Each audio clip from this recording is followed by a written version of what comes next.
Jadi di video yang sebelumnya aku membahas tentang aku bikin broadcast, nanya ke teman-teman dan orang-orang yang gue kenal, gimana sih menurut kamu caranya untuk mempunyai rasa empati yang tinggi. Dan gue bilang di video itu ada orang-orang yang nggak ngejawab, ada yang nggak baca, dan bahkan ada yang centang satu. Dan mungkin mereka memblokir aku.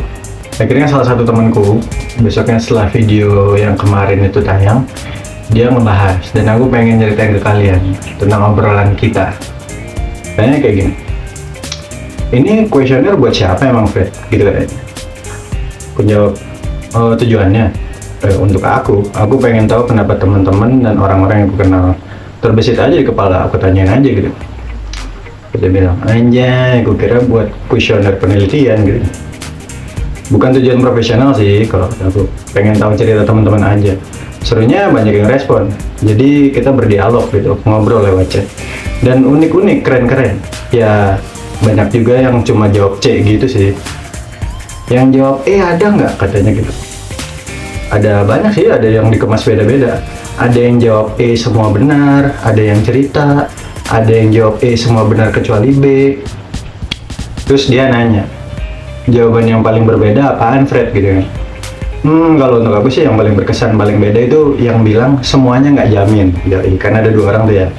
Yang satu bilang singkatnya gini, percuma kalau nggak punya hati. Yang satu lagi bilang, ada juga yang melewati semuanya tapi empatinya rendah. Interpretasi orangnya macam-macam ya. Ada yang menilai empati itu tindakan, terpakunya lebih ke kesedihan. Kayak pilihan D itu ada yang menganggap didikan, ada juga yang menganggap ya memang terlahir memiliki empati yang tinggi. Dia bilang gini, kalau nggak punya hati mah kena penyakit kuning, berat mati gitu. Benar juga sih. Terus dia nanya akhirnya, menurutmu sendiri, Fred, empati itu persamaan persepsi akan perasaan yang sama tanpa adanya tindakan lebih, atau berupa tindakan yang terjadi karena adanya perasaan yang sama, atau bahkan pure tindakan tanpa ada persamaan persepsi? Terus aku jawab, sebelum aku tahu definisinya sih, dulu aku anggap simpati itu rasa, sedangkan empati itu tindakan. Terus dia nanya, terus akhirnya kamu akhirnya browsing apa bedanya antara simpati dan empati? Nah, terus pas mau jawab, ada anakku, jadi agak lama. Aku bilang, sorry tadi ada anakku. Setelah tahu bahwa itu keadaan mental, ternyata empati itu juga rasa. Kita bisa merasakan apa yang dirasakan orang itu dari perspektif dia. Walaupun belum tentu sama ya. Kayak misal gini, aku menyadari kalau jadi yang kadang aku rasakan, misal aku nangis ketika ada orang yang berterima kasih dengan sungguh-sungguh. Kan aneh ya, kok aku nangis ketika mengikuti ceritanya. Ada yang sama kayak aku, ada yang beda ketika ngelihat cerita itu. Yang itu simpati. Sebelum aku bikin video, aku browsing dulu apa bedanya. Empati lebih ke, misal dulu aku adalah waiter atau pelayan di suatu cafe, dan sekarang udah jadi barista. Nah, ngelihat waiter baru kerasa gitu, takutnya, capeknya, tegangnya gitu kan. Aku bukan yang kayak gini, kayak capek ya, namanya juga kerja, nggak begitu. Aku lebih ke, di bro minum, ntar kalau bos lagi pergi atau lagi sepi, duduk aja dulu, nyebat atau gimana gitu kan. Ya ujung-ujungnya memang tindakan sih gitu. Terus kalau misal, Fred, ada orang yang ngasih kamu sesuatu sampai kamu nangis, entah itu bantuan atau kado gitu kan. Terus suatu hari setelahnya kamu melihat ada orang nangis juga karena dikado temennya, dan karena melihat peristiwa itu kamu juga nangis. Nah, itu kamu bersimpati atau berempati? Menurutku empati dan simpati gitu. Selain aku sedih karena melihat itu, aku juga bisa memahami karena pernah di posisi itu. Sedih yang bahagia maksudku, jadi kayak terharu gitu. Kayak denger lagu yang epic, pernah nggak denger yang lagu epic terus kita keluar air mata gitu? Aku sih sering gitu. Terus dia tanya, apa beneran simpati bisa berdiri sendiri tanpa adanya empati? Atau sebaliknya, apa benarkah empati itu bisa berdiri sendiri tanpa simpati gitu? Bisa ngomong, mungkin simpati itu sesuatu yang kadang nggak bisa dijelasin ya, kayak gitu tadi. Aku dengerin suatu lagu yang epic, padahal itu rock, tapi aku nangis gitu kan. Aku nggak ngerti itu kenapa bisa merasa seperti itu. Sedangkan empati mungkin menurutku adalah karena aku pernah mengalami itu atau bisa membayangkan itu, aku merasakan, itu bisa menjelaskan gitu. Terus dia bilang, menurutku semua itu sesuatu yang kita rasakan yang nggak bisa benar-benar dijelasin. Manusia aja yang mengkotak-kotakan mana simpati atau empati. Toh aku pernah diskusi topik ini dan nemu suatu fakta. Dia mengklarifikasikan empati dan simpati itu saling tumpang tindih. Tanya, jadi menurutmu cuma masalah terminologi aja? Terus dia ngasih dua screenshot. Kayak gitu.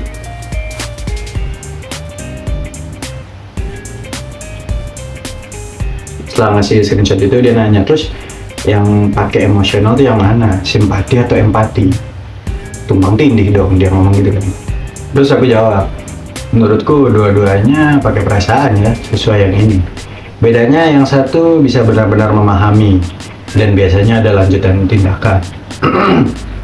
Kalau di KBBI sih yang satu nomina, sedangkan yang satu nomina dalam bidang psikologi. Ini menurutku sih ya. Kadang kan ada juga perasaan kasihan, tapi sebenarnya kita nggak tahu sesedih apa yang dia rasakan. Ada juga yang perasaan ikut senang tapi nggak tahu apa spesialnya. Kadang juga kita nggak ada perasaan, cuman kita kelihatan senang apa sedih aja gitu. Terus dia bilang, berarti di sini kamu bilang benar, kalau jika benar-benar memahami, berarti harus ada persyaratannya dulu dong. Sudah pernah melalui atau melakukan. Berarti orang yang belum pernah melalui permasalahan yang dihadapi seseorang selamanya tidak bisa dikatakan berempati dong. Gitu dia. Terus aku ngomong, ya mungkin menurutku iya, atau dia harus benar-benar membayangkan gitu. Itu kataku. Emang seseorang harus bisa ya dikatakan berempati? Emang seseorang selalu bisa berempati gitu. Terus dia bilang, nah itu maksudku Fred. Bisa atau tidaknya berempati tidak pernah ada orang yang bisa tahu, bahkan orang itu sendiri. Dia bilang gitu. Makanya dalam acara TV ataupun wawancara mayoritas digunakan kata simpati. Balik lagi, menurutku ini terminologi yang mengkotak-kotakan sesuatu yang masih abu-abu, yang mana pelaku itu sendiri masih belum tahu bisa atau tidaknya dia berempati. Tanya dong ya kan. Jadi menurutmu tidak pernah ada orang yang bisa memahami? Dia jawab, yes. Memahami dari sudut pandang sendiri. Tidak akan pernah dengan memahami apa yang dirasakan benar-benar dengan orang lain. Gitu katanya. Jadi kasihan atau ikut senang terhadap apa yang dilalui orang lain selalu tidak berbasis gitu pengenanya gitu. Yes, itu random. Ya kayak katamu tadi, kamu tiba-tiba bisa senang lihat orang lain melakukan sesuatu atau sedih karena orang itu cerita sesuatu, padahal kamu nggak tahu kenapa. Menurutnya. Terus aku ngasih contoh lagi. Contoh nih, misalkan melihat anak kecil nangis. Kan ada nih, ada yang kasihan walaupun belum punya. Ada juga yang sebel karena belum punya. Dia langsung jawab, nah apa? Nah, aku jawab langsung, nah begitu punya, orang itu emang nggak bisa membayangkan apa yang dirasakan gitu. Dia ngomong, nah itu apa benar simpati, apa benar empati, kan kita nggak ada yang tahu. Jadi ngomong gini, kalau orang benar-benar bisa membayangkan apa yang dirasakan, harusnya orang-orang dari dulu bisa mendeskripsikan apa yang dia rasakan kepada orang-orang lewat kata-kata dengan jelas. Dan orang yang mendengarkan langsung paham apa yang dirasakan orang tersebut gitu katanya. Nyatanya sering muncul kan kata-kata, aku sedih banget nih, cuman gimana ya nyeritainnya gitu kan. Terus aku nanya, emang semua orang udah pasti bisa mengungkapkan? Kalau bisa membayangkan, emang harusnya bisa ya? Nah, kan kataku barusan, semua orang itu tidak bisa mengungkapkan apa yang dirasakannya. Bahkan orang yang pandai bicara pun tidak benar-benar bisa mengungkapkan perasaannya. Karena perasaan itu jauh lebih luas dari sekedar mengungkapkan atau membayangkan. Lalu kenapa banyak orang yang kemudian mengkotak-kotakan perasaan yang mana yang sangat luas menjadi klasifikasi dengan kata-kata tertentu? Tujuannya satu sih menurutku, dia bilang gitu. Tapi sebelum dia ngomong tujuannya, aku nanya dulu, oh berarti kayak ini ya, kayak kata senang, ceria, dan bahagia ya? Terus dia jelasin gini, contoh gini Fred, aku bahagia ngelihat kamu bangkrut. Terus ada orang bahagia ngelihat usahamu berkembang. Apa benar bahagia yang kurasakan itu sesuai dengan bahagia terminologi? Secara terminologi. Ini menurutku jawabannya terkait sama tujuan yang satu itu menurutku, kata dia. Kenapa bisa mengklarifikasikan perasaan menjadi kata-kata yang lebih sempit? Tujuannya untuk studi pendekatan pola pikir manusia dan untuk mengekspresikan dalam penulisan suatu keadaan, cerita, kondisi, dan lain-lain. Terus aku nanya, berarti nggak ada bedanya dong semua itu? Nggak ada gunanya sebenarnya. Harusnya satu aja ya, kenapa dibikin ribet begitu? Bahkan ditambahin kata lagi pun orang-orang nggak pernah bisa paham, kayak senang sekali, senang banget begitu ya. Jadi bedanya hanya ada di tingkatan. Terus dia nanya, maksudku bahagia, senang, ceria, dan lain-lain kenapa bisa diklarifikasikan? Ya karena untuk studi pendekatan dan penulisan. Lebih ke tingkatan dan kondisi, tapi itu masih sering tumpang tindih. Tapi tanpa adanya klarifikasi itu juga bakal jadi ribet juga, karena nggak bakal ada ilmu psikologi gitu kan. Berarti itu mewakili suatu value kan, atau bersifat abstrak. Aku bilang udah jawab gini, Fred, menurutku itu mewakili suatu value yang abstrak digabungin gitu. Terus aku ngomong, jadi nggak ada yang value-nya lebih dari sesuatu, semua subjektif aja gitu, atau karena pantas aja, karena kata ini pantas kupakai di kalimatku. Terus dia ngomong, bukti contohnya karena tiap tahun terkadang ada penambahan kata-kata untuk mewakili perasaan yang baru, lalu ada revisi terhadap sesuatu yang lama. Terus dia ngomong gini, kalau mewakili suatu value yang benar atau tidak abstrak, maka dari dulu hingga sekarang maknanya akan tetap sama. Contoh, satu dari dulu artinya dan nilainya yaitu satu. Aku nanya, jadi sebenarnya ada fungsinya kan untuk mewakili seberapa berat atau dalam perasaan tersebut. Yang ngomong senang, bahagia, ceria, lambat laun akan mengalami perubahan value yang diwakilkan karena bersifat abstrak. Yes, tapi tidak akan selalu sama pada tiap waktunya. Berarti akan selalu berbeda, betul? Berbeda pada tiap individu, tapi kalau di KBBI ya sama karena kesepakatan agar tidak blunder untuk dijadikan patokan penulisan gitu. Jadi empati dan simpati itu berbeda kan? Terus dia ngomong, secara KBBI berbeda, tapi secara value-nya itu masih tumpang tindih gua rasa. Tumpang tindih ini berarti keduanya memiliki value yang berbeda. Dia ngomong, tumpang tindih memiliki value yang sama dan masih abu-abu. Jadi tumpang tindih ini maksudnya nggak jelas. Terus dia ngomong, ya kayak contoh foto yang aku kirim tadi, Fred, yang satu empati dinyatakan lebih ke emosional, yang satu dinyatakan bahwa simpati lebih ke emosional gitu. Saya ngomong, kalau gitu apa nggak hampir semua kata bersifat tumpang tindih? Dia ngomong, semua kata sifat semuanya bersifat tumpang tindih gitu katanya. Makanya aku bilang itu mewakili value yang bersifat abstrak.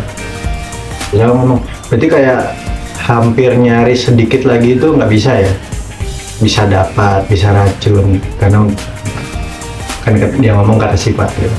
Terus dia ngomong, tapi kalau secara mantik atau bahasa ya berbeda karena disepakati untuk penulisan dan pendekatan. Sekarang gini, hampir, nyaris, dan sedikit lagi artinya sama atau enggak secara harafiahnya? Ngomong bisa sama bisa beda. Dan untuk mantik itu sendiri artinya tumpang tindih loh kalau di KBBI. Jadi ngomong, hah maksudnya? Aku jawab, kan artinya dua, secara nomina perkataan yang benar. Arti yang kedua secara nomina, cara berpikir yang hanya berdasarkan pikiran belaka.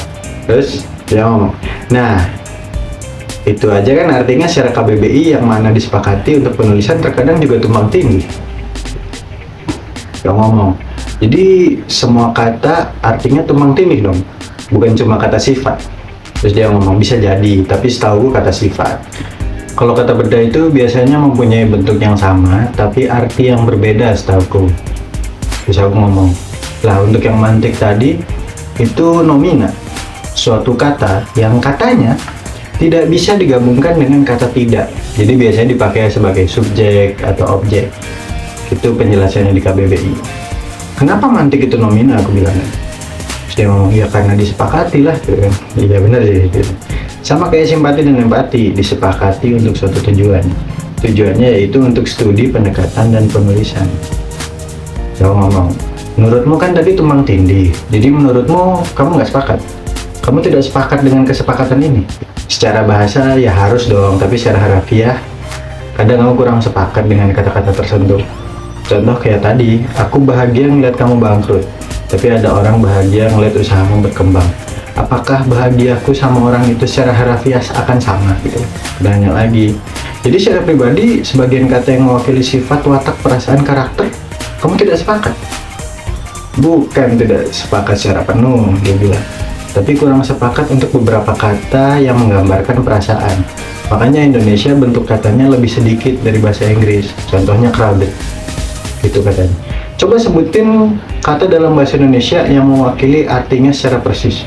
Sebelum aku jawab itu, aku ngomong, kalau dalam bahasa Inggris simpati dan empati perbedaannya adalah empati itu ability, kemampuan. Kalau simpati itu lebih ke feelings. Sepakat nggak? Dan untuk pertanyaan tadi aku ngomong arti. Akhirnya dia ngetik WKWKWK. Nggak tahu juga gue dari tadi ngomong apa. Tapi seru juga sih saling adu argumen. Saya ngomong, percakapan ini bersifat tumpang tindih, saudara. Sangat tumpang tindih, saudara. Aku lebih kenanya sih dari tadi, sesuai segmen di channel YouTubeku. Bertanya untuk berpikir. Tapi yang utama, jangan anggap yang dari aku chat semua itu beneran. Aku jawab biar panjang aja chat kita, gitu katanya. Padahal aku juga nggak paham betul masalah bahasa. Apalah psikologi simpati empati. Jadi semua ini bersifat abstrak. Sangat abstrak gitu kan. Fata Morgana gak? Karena saya gabut, tidak punya teman ngopi. Lu ayo, kenapa tidak dari tadi? Lah, aku nggak tahu kalau kamu ada di distrik sini. Sekarang aku sudah membuka laptop untuk melanjutkan aktivitas budak korporatku. Aku di Sidoarjo, Bambang gitu. Aku kan lagi di Surabaya. Ya kalau gitu bener dong, masa aku ngajak padahal jauh gitu kan. Lah, biasanya aku ajak dirimu, kamu tidak mau. Makanya nggak pernah ngajak ngopi lagi aku sekarang gitu katanya. Lah, baru berapa kali kamu coba? Dan lebih banyak mana? Mau apa tidaknya aku? Margisa, baru berapa kali aku jawab nggak bisa, kamu langsung menganggap aku anti ngopiisme. Anakku tuh kadang susah untuk diajak ke atas, lah aku nggak mau dia menyedot asap rokok sejak dini secara sengaja. Dia ngomong, hey salon pas cabe, bedakan orang jomblo dan berkeluarga, yang mana berani aku ngajak sering-sering gitu kan. Terus aku ngomong, makanya kamu tidak bisa berempati. Terus dia ngomong, kamu itu yang nggak paham hukum Bernoulli. Aku taunya Ratatouille. Ya dan seterusnya dan makin gak jelas. Itulah kegabutan, kengawuran obrolan dengan teman. Oke, gue Freddy Setiawan, sekian dan terima kasih. Dan jangan lupa happy, gak harus mahal.